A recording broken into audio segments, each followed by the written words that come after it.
Today we're going to look at CFAM worksheet 110, salary and benefits. Taking the liberty to choose my schools and my filters already, if you see those on the right, and we're going to look at Lone Oak today. Business manager over there, I know her well and she does a great job, and we're going to look at how she plans her data, her budget, as well as her actual expenditures for her salary and benefits. Let's dive in. Right now, I've got it filtered for certified personnel only. You can see that on the right with the filter. Since I have certified, it's not there available to select for Fund 8, so I'm not going to work with that right now, just to keep it nice and clean. We have Funds 1 for teacher salary and Fund 2 for operating and Fund 6 for federal grants. Let's take a look at this year by year. We have 19 through 23 selected. We are currently in the year 23, so the expenditures do not meet the budget because we are not finished with that year. So that's to be expected. But if you look at previous years, Lone Oak was right on the line with their budget. Their expenditures were just, a few dollars shy of their actual budget. So good planning here on the budget. Obviously there was not a lot of pay doc. That's always a good sign. Sometimes that happens for perfectly legitimate reasons, whether it's some extended maternity leave or FMLA or something of that nature.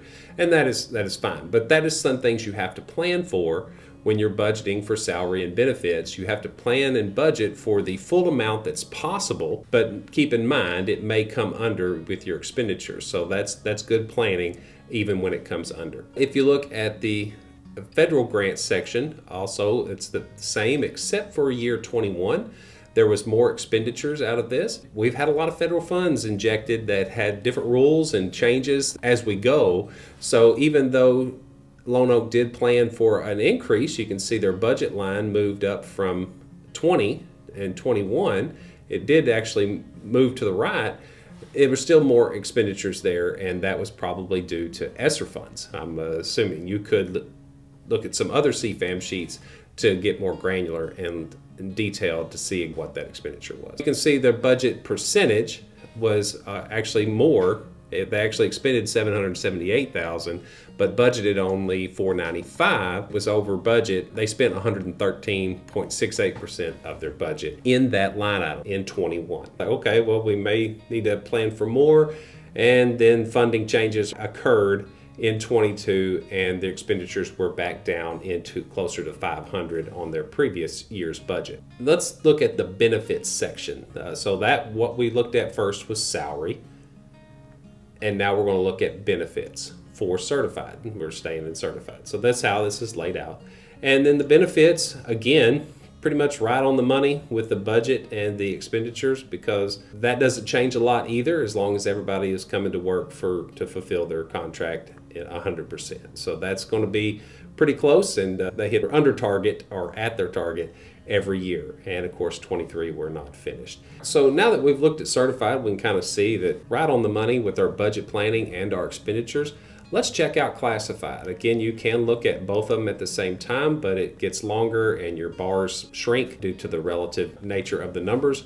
But if I uncheck certified, now we have a better visualization of just the classified, and it looks just like the one before, and so it's easier to make comparisons. Classified is a lot of times different, paid by the hour. If they don't work, they don't get paid, so therefore that may change.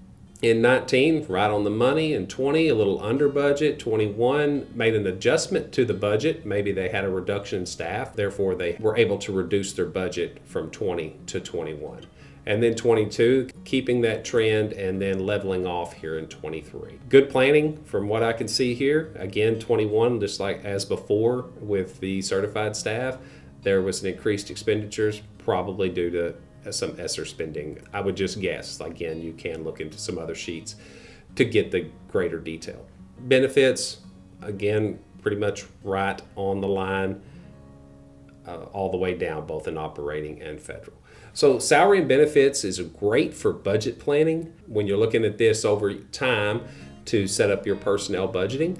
And it's also great just to see that you're on mark and that you've done good planning in the previous years, so you can do good planning for years to come. That is CFAM worksheet 110, salary and benefits. Thank you.